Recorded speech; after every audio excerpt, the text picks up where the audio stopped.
बच्चों, आज के वीडियो में हम बीजीय व्यंजक से संबंधित यानी अलजेब्रिक एक्सप्रेशन से संबंधित कुछ और क्वेश्चंस करेंगे जो कि कॉम्पिटिटिव एग्जाम में आते हैं।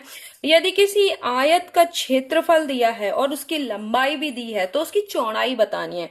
तो आयत का क्षेत्रफल का फॉर्मूला आप जानते होंगे, एरिया ऑफ अ रेक्टेंगल ए अगर मान लेते हैं तो एल इंटू बी होता है, लंबाई गुणा चौड़ाई।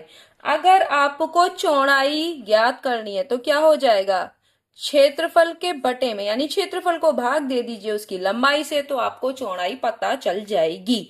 तो आपको ये जो अलजेब्रिक एक्सप्रेशन यानी बीजीय व्यंजक दिया है इसको आपको पहले सॉल्व करना है, ठीक है। तो तब तभी आप इसको भाग दे पाएंगे। तो कैसे करना है, तो यहां पर पहले हम इसको एरिया को लिख लेते हैं। एरिया है आपका एक्स की power 4 plus x square by 4 minus x cube plus x square minus 1 और यहाँ 1 माइनस एक्स स्क्वायर, ठीक है। अब इसको सॉल्व कर दीजिए। तो ये तो आप ऐसे ही लिखेंगे। इनको जब आप सॉल्व करेंगे तो पहले एक्स स्क्वायर से इस पूरे को करेंगे, ठीक है, गुणा।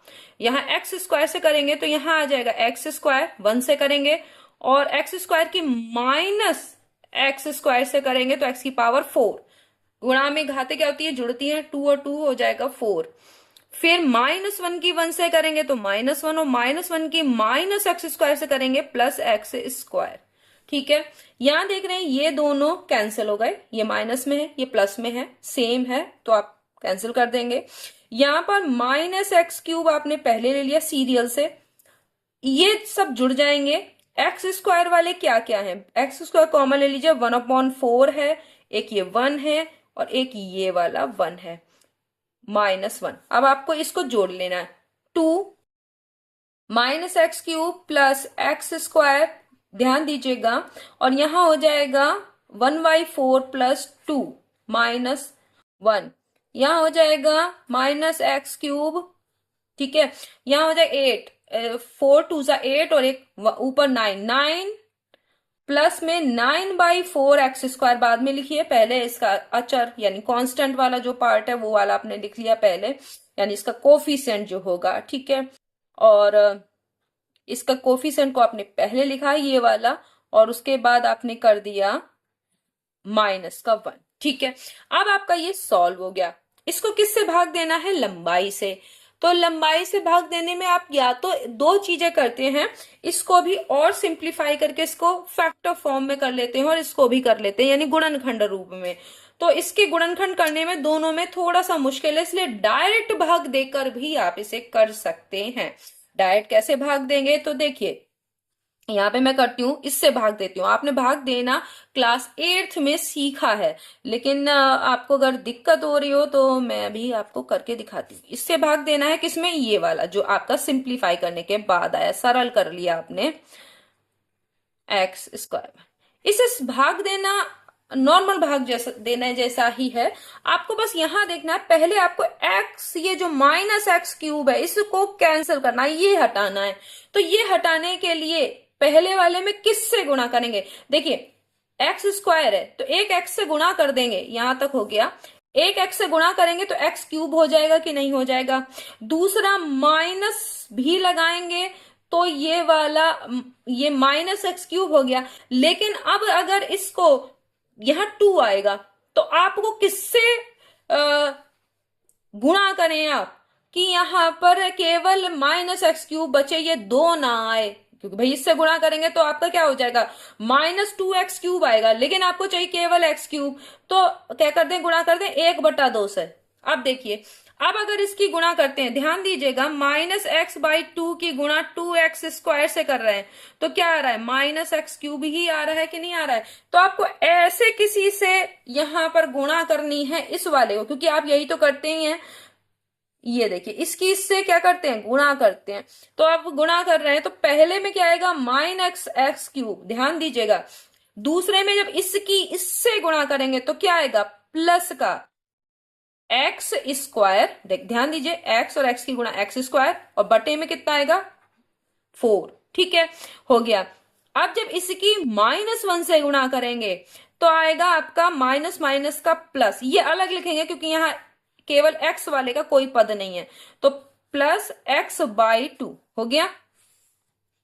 अब देखिए घटाएंगे तो ये प्लस का चिन्ह बदलेंगे, जब घटाते हैं तो आप चिन्ह बदलते हैं, ये माइनस प्लस का था, ये माइनस का हो गया, यहां पर क्या हो गया, ये भी माइनस का हो गया, ठीक है, ये कैंसिल हो गया आपका। अब इसमें से देखिए 9/4, ध्यान दीजिएगा 9/4 में से 1/4 जाएगा तो 8/4 हो जाएगा 8/4 की नहीं। देखिए 4 यहां पर आपका नीचे हर में आएगा और यहाँ 9 - 1 क्या हो जाएगा 8/4, और 8/4 को आप 2 लिख सकते हैं, तो यहां बचेगा 2x², और ये वाला x वाला पद पहले लिखिए -x/2 -1। यही चीज आ गई कि नहीं आ गई? अगर यही चीज आ गई है तो आप कितनी बार ले जाएंगे, कितनी बार भाग देंगे, तो एक बार, प्लस का 1, तो यही चीज अब 1 से गुणा करेंगे प्लस के, तो यही आएगा ही x/2 -1। आप क्या करेंगे, जब घटाएंगे तो क्या हो जाएगा, चिन्ह बदलेंगे, और जब चिन्ह बदलेंगे तो ये सब कैंसिल हो जाएगा, शेषफल में आपका 0 आ जाएगा।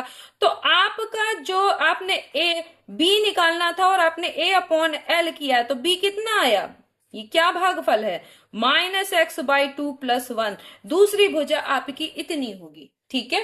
तो आपको समझ में आ गया होगा कि अगर आपको फैक्टर निकालने में दिक्कत आ रही है, जैसे यहां पर आपको थोड़ा सा दिक्कत थी कि ये फैक्टर इसके भी निकालना मुश्किल था और इसके भी, तो आपने डायरेक्ट भाग कर दिया तो भी आ जाएगा, ठीक है। तो अगर आप ये भी जानते हैं तो ये भी कर लीजिए, अच्छा ही है कि इस तरह से बताया ताकि आप इससे भी कर सकें। अगला क्वेश्चन है, रमेश की वर्तमान आयु x वर्ष है, इस समय वो x वर्ष का है, तो 10 वर्ष बाद क्या होगी, तो 10 + x होगी। यानी अगर आप इस समय 15 साल के हैं तो 10 साल बाद 25 साल के होंगे, 25 साल के हैं तो 10 साल बाद आप 35 साल के होंगे, तो x में कितना 10 जुड़ जाएगा।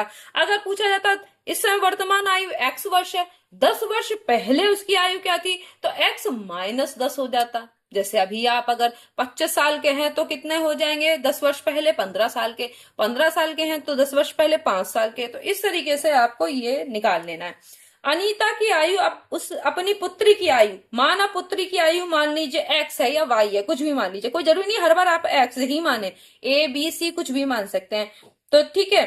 तो अगर हम मान लेते हैं, अगर आपके आंसर में x में दिया या y में दिया तो आपने दूसरा भी माना तो भी चलेगा, ठीक है, तो उसमें वहां पे वैसा ही देख लीजिएगा।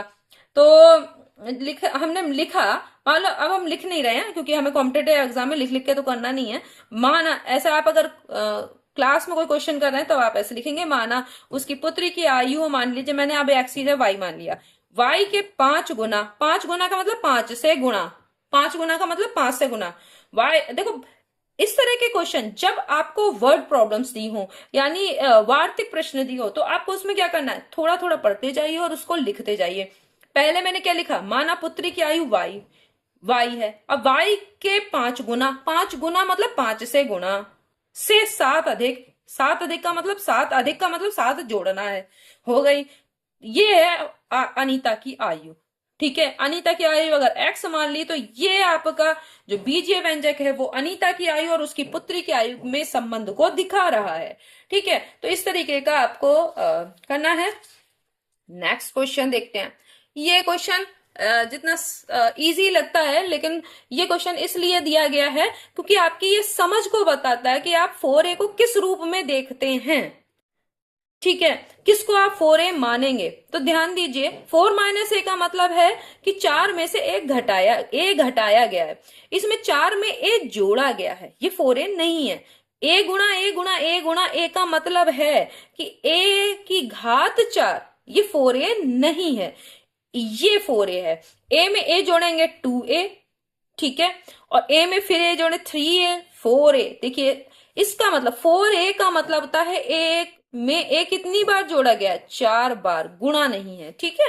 इसको ध्यान रखिएगा, कुछ बच्चे ये कर देते हैं तो उसको आप बचिएगा, क्योंकि a गुणा a आप जानते हैं a² होता है, ठीक है, और a गुणा a करेंगे a क्यूब होगा, a गुणा a गुणा a गुणा, ये घात रूप में लिखा जाएगा, गुणा में अगर वही है तो ये है 4a, ठीक है। इस वाले को कैसे करेंगे, देखिए ये आप फॉर्मूला जानते हैं इसका, a + b और a - b, ये सर्वसमीका आप जानते हैं, ठीक है, और प्लस a + b का whole square upon a + b।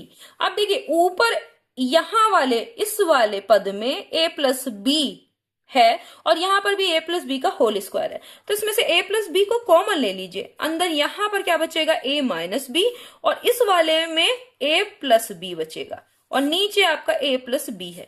Cut गया, कट गया, और यहाँ पर माइनस बी प्लस बी भी कट गया, तो बचा क्या, 2a। ये आपका आंसर आ गया। सर्व समीका, हाँ एक और ये क्वेश्चन बहुत जरूरी है, इसी वजह से मैंने इसे लिया कि सर्व समीका में आपकी क्या समझ है। तो ऐसी समीका जो चर के कुछ विशिष्ट मानों के लिए सत्य हो। देखिए, अगर चर के कुछ विशिष्ट मानों के लिए सत्य है तो वो सर्व समीका नहीं है। जो केवल एक मान के लिए सत्य हो उसे समीकरण कहते हैं। ठीक है, जैसे कि हमने लिखा x प्लस 5 बराबर 4, तो ये किसके लिए सत्य है, x का मान अगर -1 है तो ही ये सत्य है। ठीक है, नहीं तो ये सत्य नहीं है। देखिए, अगर x का मान -1 रखेंगे तभी तो left hand side right hand side के बराबर होगा, तो ये समीकरण कहलाएगी। ठीक है, जैसे तराजू के दो पलड़े होते हैं, तो जब वो एक बराबर होंगे, है ना, तभी तो बैलेंस होगा कि नहीं होगा। देखा है तराजू के दो पलड़े में जब आप कोई सामान लेने जाते हैं तो दुकानदार क्या करता है, उनको बराबर करता है। तो ऐसा ही हमारी अगर ये लेफ्ट हैंड राइट हैंड समीकरण होगी यदि वो x के एक विशिष्ट यानी चर के एक विशिष्ट मान के लिए सत्य हो, एक मान के लिए। ठीक है, तो ये समीकरण कहलाएगी, इसे कोई सर्व समीका कहलाएगी। जबकि जैसे ये लिखा है 2a प्लस 2b बराबर हो 2a प्लस b। अब इसमें a और b के कोई भी मान रखिए, चाहे मान लीजिए हम a का मान 1 रखते हैं, b का मान 3 रखते हैं, तो ये हो जाएगा 2 प्लस 6। देखिए एक रखा और यहां हो जाएगा 2, 1 प्लस 3, तो यहां हो जाएगा 8, और यहां 2 इंटू 4। ठीक है, तो 8 इक्वल टू 8। देखिए हर बार कोई भी मान रखिए आप, इसमें मान ए और बी के बदलते जाइए, लेकिन हमेशा left hand side right hand side के बराबर आएगी। यानी ऐसी समीका जो चर के सभी मानों के लिए सत्य हो वो सर्व समीका कहलाती है।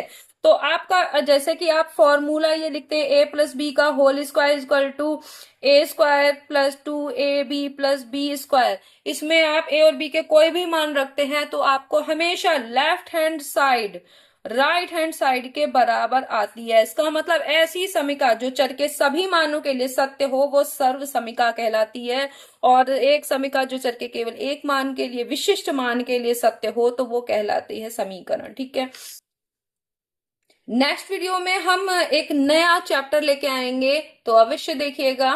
तब तक के लिए धन्यवाद।